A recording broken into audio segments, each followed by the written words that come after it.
Okay, very warm welcome everyone to week 2 of Dark Continent Fascism in Europe.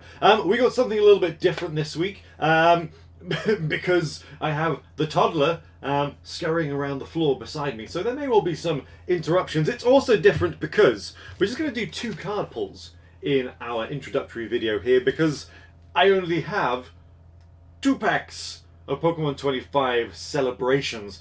There are only 4 cards in each of these packs. It's a super small, super rare set of prints. I'm very much looking forward to opening that. But we're going to be opening those cards whilst we are discussing the sort of the contextual, geographical and historical start point for fascism. So we're going to be focusing our attentions on Italy. We're going to be looking at those sort of the formative periods of emergent fascist ideology and think about some of those other elements, some of those other isms, if you like, that are feeding into the evolution of what will become this dominant political ideology running into the latter part of the 20s, 30s and early 40s in Italy. So we'll be touching on the First World War, we'll be touching on Mussolini's personal experiences, and we'll be touching on some of those other political factions that are going on at that time. But we're gonna be opening these at the same time. I should apologise as well. I have the look of a sort of a slightly desperate 1970s photojournalist at the moment. It's been a busy week on the farm. I might not have showered today. I can't guarantee I will in time for Tuesday, but I will try. I promise you this. I will try and be more presentable than this. I don't know. If you like a dishevelled 1970s photojournalist look, then this might well appeal to you.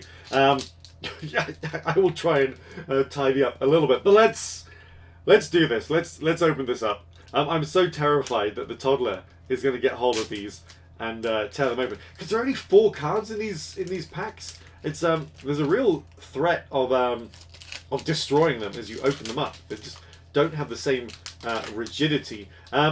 There's also no card trick to this, as I understand. So I'm not really sure if I should start from the bottom or the top. I think we'll start from the bottom and just see how it goes. So I could get very distracted doing these, but let's see how it goes. We start with... Oh, okay, so maybe it is from the bottom, because that's definitely... That's a holo. I don't know. Maybe they're all holo. Who knows? But that's definitely holo Palkia. One of the least remarkable of the reprint cards, but still cool. We'll take it as a start. So we're thinking about Italy.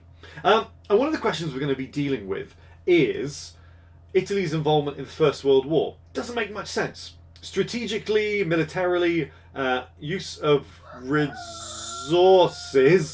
I don't think it's fire, but it's Ho-Oh. Use of resources, it didn't make much sense for Italy to participate. Indeed, I think Italy's engagement with the First World War, stupid birds, was incredibly costly in relation to the gains that they made. I'm not sure if you guys can hear this chicken on there, but you know, there's a chicken nearby, cockerel nearby to be more specific. Almost appropriate, seeing as we pulled a Ho-Oh card, which is kind of like a big chicken, a big fiery chicken. What else we got? We got Xerneas. Oh yeah, these are all holo. The Ho-Oh is holo, and the Xerneas is holo. Cool. Okay, cool. There's only 1 pack left in here. So it doesn't make much sense for Italy to participate in the First World War, but one of the things that is important is the involvement of the Futurists. A sort of an ideological, artistic movement developing in Italy around about the same sort of time. The Futurists, perhaps the clue is in the name, had this vision for transforming the future of Italy, embracing technology, embracing innovative, mostly liberal ways of moving the country forward. And they saw warfare as a means by which some of those objectives could be realised.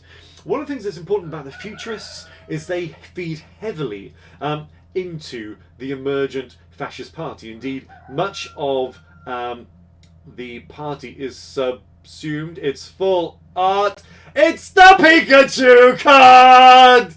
We've got it!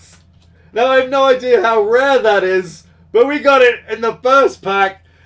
Is it worth something? Is it worth much? Not much? Who cares? It's the reprint of the original Pikachu card. It is a beautiful, full art Pikachu, and we'll take it. That's good. That's a good start. I'm glad we got it.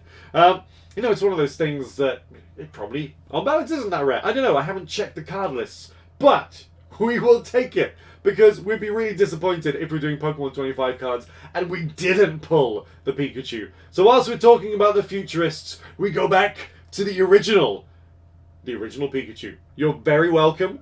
You'll have pride of place somewhere amongst all the other Pokemon crap that I have in this space. Good start. Happy with that. And so that's perhaps a nice little link to where we go. So remember, futurists important. They will play a lead role in the development of culture, art. We'll talk about architecture. It's all feeding into that narrative. Yeah. Our last pack. We've only got 2. Hopefully I'll get some more of these. But you know, they are stupidly expensive and quite difficult to get hold of. As we start with, I think it's a Cosmion. Cosmion and Lily. Just chilling out. The interesting thing about linking back to the original Pikachu is we'll also be talking about sort of the chronologies of the names that are involved. Fascism, yeah? Fascism derived from fasci. Yeah? Did it stop working for you? I'm sorry. No. It stopped working, did it? The dog. The dog. Yeah? Yeah. Yeah, there's a dog. We're watching dogs down there. Something else that's going on. Yeah, so we'll be trying to get a sense of where these reference points to fascism actually come from. Because whilst there's a heck of a lot of forward-looking political agendas within fascism, there's also a heck of a lot of reference points linking back to the history of Italy.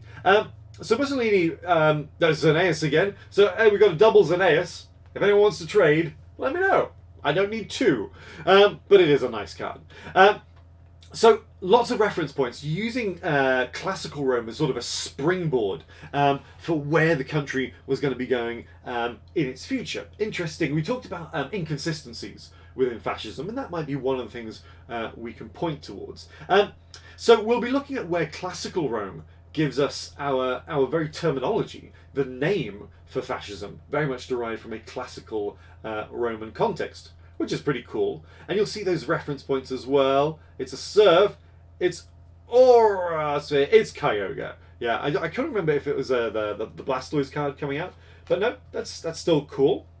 A nice Kyogre card. I don't know if you're guaranteed a special in the last card, but that's the one that's coming up. So before we go to our last card, just to say we'll also be looking a little bit about Mussolini's youth and getting a sense on his personal trajectory. Because Mussolini jumps around all over the place, swings from left to right, sort of highlighting the very broad church that is fascism.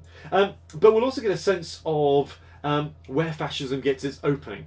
And it gets its opening into sort of mainstream Italian political life, if you like, by offering an opposition to the other prominent ism of the day, that is communism. So we're going to be covering a lot of different things in the session. So a lot of contextual stuff that I think that hopefully will give you a foundation for understanding how we get to where we get to for the early part of the 1920s. So we'll sort of blitz a sort of a 10 to 15 year period and give that grounding for where we're going. Okay, so that's what I'm going to be doing on Tuesday. Let's have a look at what's in this last card. I'm still very happy about the Pikachu card, but this could be our last 25th anniversary celebration card for a little while. I don't know what we've got. It's a trainer card. Oh, it's Professor's Research! And you know, this isn't the rarest one, but it is the one that I wanted because it's got this brilliant, you know, he's out of the picture and he's drawing and it's Professor's Research, which is kind of what we're doing. You know, we should get one of these crafted for Melanie. We should have a Melanie's Research card. Professor, leaning out, drawing stuff. Epic. Did it stop working again? Okay. Oh no! Okay. Oh no! It stopped working down there. But there we go. Not bad. Not bad at all. These are not the most rare or probably expensive cards in the pack, but you know what? I'm really pleased. I wanted this Pikachu card and I wanted that Professor's Research card, and we got them. Yeah, did it stop working? And maybe this is a well-timed Great, because the toddler has no, she's no longer distracted. That was my window of opportunity. And yeah, who knows what's going on down here. But yeah, there we go. Right, I'm going to stop there because the little one is distracted. So I'm looking forward to Tuesday. We've got a lot to cover. It's going to be a busy one, but hopefully by the end of it, we will get a sense of, as I say, how we get to where we're going. Pokemon 25, we'll be doing more of these. But yes, did it stop working? You have that. Shiny.